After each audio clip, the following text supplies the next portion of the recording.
안녕하세요, 사부작입니다. 오늘은 제가 특별한 게스트를 모시고 한번 영상을 찍어볼 건데요.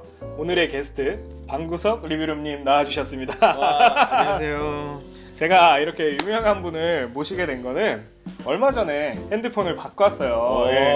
짜자자자자자 짜자. 네, 감사합니다. 네. 아이폰 11 프로. 네, 예. 아이폰 11 프로로 바꾸고 나면서 이 영상을 찍어야 되겠다고 굉장히 생각을 많이 했었거든요. 그러니까 느끼셨구나. 네, 그렇죠. 이전에도 생각은 많이 했었지만 네. 이번 타이밍이야말로 제가 진짜 적극적으로 추천해도 되겠다 생각이 들었기 때문에 준비를 해봤습니다. 사진가가 추천하는 입문용 카메라. 제가 이제 사진을 한다고 하면은 네. 주변에서 제일 많이 물어보는 게 내가 이번에 그 입문용으로 카메라를 하나 구매하고 싶은데 어떤 모델이 좋냐 이런 걸 되게 많이 물어보거든요. 그렇죠. 근데 방구석 리뷰룸님도 IT 기기에 관해서 그런 질문을 굉장히 많이 받으실 것 같아요. 그렇죠. 어떠세요? 예전에는 근데 재밌는 게 네네. 예전에는 그런 질문을 많이 받았어요. 나 네네. DSLR 사고 싶다. 뭐 네네. 카메라 뭐 살까 하는데 네네. 요즘에는 오히려 안 물어봐요. 진짜요? 카메라를 안 사니까. 그러면 그 방구님 같은 경우에는 맨 처음에 쓰셨던 디지털 카메라 혹시 기억나시나요? 네, 저는 기억에 확실히 남아요. 어떤 기종을 쓰셨죠? 저는 오래전부터 사진을 좋아해서 네네. 2002년에 처음 디카를 샀는데 네네. 그때 후지 필름에 후지에 F401이라고 F40 알아요. 네, 그래요? F40. 네. 네모난 네. 카메라가 있는데 맞아요. 네. 네, 그거를 샀었습니다. 어떻게 만족하셨어요? 그때 사시고서는? 그때는 카메라가 있다는 것 자체만으로 만족이었어요. 그렇죠. 대부분 그 카메라를 구매하시는 이유도 그런 걸 거예요. 일단 사는 것 자체에 대한 굉장한 그 뭔가 행복감이 있거든요. 나만의 카메라가 생겼다는. 네. 그렇기 때문에 이제 주변에서도 많이 물어보는 거겠죠. 근데 저 같은 경우에는 대부분 그런 질문을 받았을 때 한 80% 정도는 답은 이미 정해져 있어요. 네, 물어보는 사람이 이제 80% 정도는 어느 정도 자기 생각이 있고 그 다음에 저한테 동의를 구하는 거죠. 그렇죠. 전문가다 보니까 이제 써도 괜찮은지. 그렇죠. 네. 그런 경우가 많아요. 그래서 오늘의 주제도 그렇지만 스마트폰을 입문용 카메라로 추천을 합니다. 이렇게. 그랬을 때 대부분의 반응은 거의 뭐 그게 괜찮냐고. 그렇죠.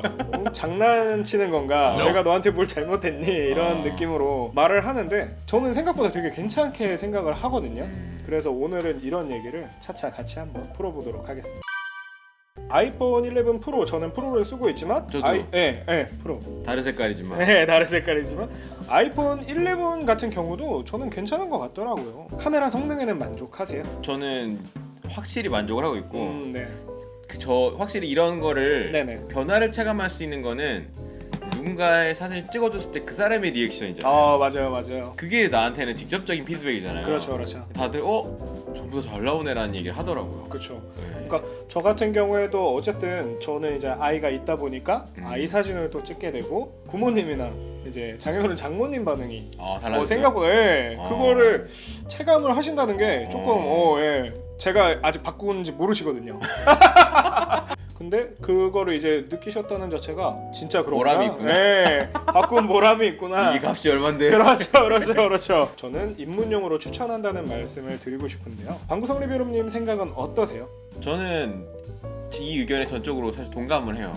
네. 왜냐면 저도 카메라를 워낙 좋아하고 네네. 유튜브 하는 사람들은 대부분 다뭐 비싼 카메라도 있고 네네. 폰도 여러 개고 막 디지털 이미징에 관심이 많은데 네네. 근데 결국에는 항상 갖고 다니는 게 최고잖아요. 맞아요. 그때 내가 필요할 때 그게 있냐 없느냐가 되게 중요한데 네네. 그런 부분에 있어서 사실 스마트폰 카메라가 발전하는 게 제일 이상적인 것 같긴 해요. 그렇죠. 그 정도면 저는 요즘에는 충분하지 않을까 네. 생각이 듭니다. 왜냐면 네네. 2천만 화소짜리 카메라 사도 네. 결국 인스타그램 올려요. 맞아요. 결국은 올리는 건 인스타다. 네. 그러니까 왜 그러냐면 입문자 분들께서 어쨌든 출력을 목적으로 하는 경우는 많이 없기 때문에 맞아요. 그러니까 일단 많이 찍을 수 있는 게 저도 좋다고 생각하거든요. 그래서 저도 까먹을까봐 여기 앞에 조금 이렇게 제가 왜 스마트폰을 입문자용 카메라로 추천하는지 좀 적어왔어요. 네. 아까 말씀하신 첫 번째 이유가 바로 그거였어요. 간편하다. 그렇죠. 네, 언제 어느 때든 내가 꺼낼 수 있다는 거는 이거는 별거 아닌 것 같지만 가장 큰 장점이거든요. 저는 이제 사진 일을 하고 있지만 사진 찍으러 갈 때 그냥 이 핸드폰 하나만 들고 가는 게 아니라 바디 챙겨야 되죠. 그렇죠. 렌즈 챙겨야 되죠. 심지어 렌즈 같은 경우에는 화각에 따라서 여러 개를 준비를 해야 되는 경우도 있고 바디를 2개를 가져가서 이렇게 양쪽에 들고 찍는 경우도 있고 이걸 입문자라고 생각하면 너무 힘들 것 같더라고요. 맞아요. 결국에는 안 들고 나가게 돼요. 그렇죠. 네, 그게 문제죠. 이게 진짜 아무리 카메라가 가벼워졌다고는 하지만 스마트폰보다는 무겁거든요. 맞아요. 네, 결국엔 그러다 보니까 안 들고 나가게 되고 짐이 되죠. 그렇죠.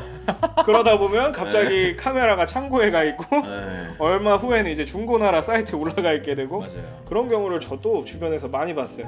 그래서 제가 스마트폰을 추천하는 이유가 가장 이제 간편하게 언제든 꺼내 쓸 수 있게 그게 가장 중요하다고 생각을 해요. 두 번째로 생각한 거는 렌즈 교환. 주변에서 저는 이제 카메라를 산다고 말을 했을 때 바디를 좋은 거를 사라고 말을 하기보다는 이제 렌즈를 다양하게 좀 구비를 하라고 말을 하거든요. 화각대 맞게. 네, 그렇죠. 촬영하다 보면은 한 화각 렌즈가 하나면 한 화각밖에 잘 안 나오거든요. 그렇기 때문에 다양한 표현을 하기가 어렵고 그렇게 단조로운 촬영만 하다 보면 내가 좀 재미가 떨어질 수도 있고 그렇기 때문에 그리고 그런 것도 있잖아요. 네네. 조금 디테일한 얘기인데 네네. 같은 거리에서 봤을 때 네네. 그걸 광각으로 사람을 찍을 때랑 네네. 망원으로 사람 찍을 때랑 보여지는 느낌이 달라지잖아요. 아예 다르죠. 예, 네. 맞아요. 그러니까는 구도가 비슷해도 줌을 당겼을 때 뭐 하는 거랑 광각으로 들이대는 거랑 또 다르잖아요. 그렇죠, 그렇죠. 그거를 깨닫게 되면은 그렇죠. 뭔가 렌즈를 바꾸고 싶고. 맞아요, 초광각대 화각은 사실 이전에는 익숙한 화각이 아니에요. 맞아요, 맞습니다. 오히려 돈을 되게 많이 써야 쓸 수 있는 화각인데 네네, 일반적으로 쉽게 접하는 표현의 폭이 좀 넓어진 것 같은 느낌이 들어요. 맞습니다. 네. 네, 요 스마트폰 하나에 이제 모든 어쨌든 세 가지 화각은 다 담을 수 있으니까 이것만 생각하더라도 충분히 입문자들한테는 좋은 대안이 되지 않을까 생각하고 있습니다. 사실 엄밀히 따지자면은 전면 카메라까지 또 있잖아요. 그렇죠. 네. 맞습니다. 만약에 일반 카메라로 활용하려면 네, 돈이 많이 드는 것도 사실이죠. 네, 진짜 이 스마트폰 자체로 그냥 생각했을 때 우리가 비싸다고 생각할 수 있지만 굉장히 가성비가 좋은 그런 욕먹겠다. 네. 제가 더불어서 이제 일하는 거에 대해서 얘기를 하자면 저는 네. 이제 사진관에 있다 보니까 다른 분들의 사진도 많이 접하게 되잖아요. 특히나 이제 어르신들이 이제 촬영을 해 오실 때가 있어요. 그 사진들을 봤을 때 흔들리는 사진이 많이 없어졌어요. 요즘에는 확실히 OIS도 잘 돼 있고. 네, 맞습니다. 바로바로 포커스를 그냥 손가락으로 맞출 수 있다는 것 자체가 그렇네. 어르신들도 이해하기가 되게 편해하시더라고요. 예전에 여행지를 가면 보통 네네. DSLR 챙겨가잖아요. 근데 그때는 모르는 사람한테 저 사진 찍어주세요 할 때 맞아요. 이거 눌러야 돼요? 저거 눌러야 돼요? 하고 맞아요. 나중에 찍었는데 뒤에 포커스가 맞은 생각을 좀 많이 얻었어요. 맞아요. 인물 아니고 네. 백에 포커스가 맞아서 네. 아 이렇게 역시 됐구나 네. 맡겨서 어쩔 수 없네라고 했는데 폰카는 사실 그럴 일이 없더라고요. 맞아요. 대부분 사람들이 못 찍은 사람이 없어요. 맞아요. 네. 자기가 찍어봤으니까 찍어봐 똑같으니까. 익숙하기도 하고, 그리고 그냥 제가 아까 말한 것처럼 포커스는 그냥 어느 기종이든 딱딱 맞추면 터치하면 맞으니까. 그리고 기타 기능에 대해서도 한번 같이 얘기를 한번 해보고 싶어요. 네. 이제는 스마트폰으로도 로우 파일을 촬영할 수가 있잖아요. 네. 그런 것 자체도 이제 아무래도 경계를 무너뜨리지 않았나 하는 생각이 들더라고요. 네. 사실 그 디지털 사진은 네네. 그 후보정의 테크닉이 되게 결과물을 많이 바꿔놓잖아요. 네, 맞습니다. 그래서 폰으로 찍은 사진 중에 진짜 막 너무 경악스럽게 잘 찍은 사진도 많이 있는데 네네. 그런 부분은 물론 잘 찍은 것도 중요하지만 소프트웨어적인 처리를 얼만큼 잘하냐도 중요한 부분인데 네. 그거를 그냥 간편하게 어쨌든 폰이라 할지라도 로우로 찍으면 데이터가 더 많고 그렇잖아요. 네, 맞습니다. 그런 부분을 이제 폰도 똑같이 할 수 있으니까 네. 그런 부분이 좋은 것 같은데 저는 오히려 네네. 역으로 그래서 저는 역으로 오히려 요즘 스마트폰이나 아이폰의 장점을 느낀 게 네네. 예전에 디카들의 사실 큰 문제는 네네. 관용도가 낮잖아요. 그쵸. 아무래도. 네, 특히나 DSLR이 아닌 이상 네. 노출을 잘 못 맞추면은 되게 허옇게 뜨는데 맞아요. 근데 최근에 그런 아이폰 사진들을 보면은 이게 실시간 합성을 하니까 되게 밝은 부분이 안 날아가요. 다이나믹 레인지가 예. 엄청 나더라고요, 진짜로. 취미 입장이나 아니면 일반인 입장에서는 번거롭게 사실 뭐 소프트웨어를 다시 현상을 하고 그렇죠. 이거는 네. 힘들어요. 귀찮고. 배워야 되니까 또 네, 그냥 눌렀을 때 잘 나오는 게 최고예요. 최고죠. 네, 그런 면에서 더 좋아진 건 맞다고 봐요. 네. 진짜 말씀하신 것처럼 어쨌든 로우 파일로 촬영을 할 수 있지만 네, 후 가공을 해야 된다는 불편함이 있잖아요. 그렇죠, 네네. 그렇죠. 물론 더 좋은 결과를 얻을 수도 있지만 그렇죠. 입문자 입장에서는 그것까지는 필요하다고 생각하진 않거든요. 우리가 지금까지 말하는 뭐 아이폰뿐만 아니라 요즘에는 이제 뭐 다른 핸드폰도 갤럭시도 그렇고 이제 LG의 싱크 맞나요? V50s Thank you. 예. 그거까지 어쨌든 충분한 이제 관용도를 보이고 있기 때문에 네네. 저는 충분히 추천한다고 생각합니다. 네. 저희가 이렇게 얘기를 했지만 스마트폰을 입문자용 카메라로 추천하기엔 좀 그렇다는 단점 혹시 있으시면 같이 얘기해 주시는 게 좋을 것 같아요. 맞아. 넘어가기 전에 네네. 한 가지 빼먹은 게 있어요. 네.